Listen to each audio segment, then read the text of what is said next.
Okay, so we've got a homemade coffee roaster here. Basically it's made from a gear motor, if you can see that. That's turning at 130 RPM from 1300. Goes through a 2.5:1 reduction. Shaft is now spinning at 52 RPM, which is about right. There's a Lovejoy coupler right there. Little fan which is ducted, if you can see that, in through the bottom of the roaster, just to give a bit of positive airflow.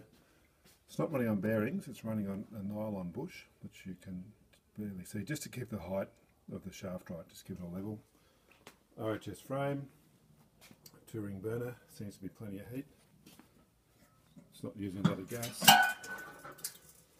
Perforated steel drum, holds about, it's doing a good roast, about 1 kilo, 1.2 maybe, 1.2 of green. It's got a heat dispersing, let's remove that so you see how that works. That comes out quite readily, put that over there. It's got a heat dispersing tray, a little bit of a duct there to bring the positive airflow through. Catches all the chaff, doesn't seem to stay in there long, it burns off and a little bit gets ejected, not much. Thermo probe, that's where the display stair comes out. I could probably get a bit more active and suck that out, but I haven't needed to yet. I run them pretty much full bore until end of first crack, which comes at about 14-15 minutes, and then I'm looking to turn it off. By then I'm up to about 280, 260, 280 on that probe there, which is not being temp. Where's that probe? It's not being temp, it's just air inside the drum. Yeah, look, it's very repeatable. A little bit of a stand there to hold the lid. Works quite well, it's easy to undo. So you've got a little flap there and a hinge.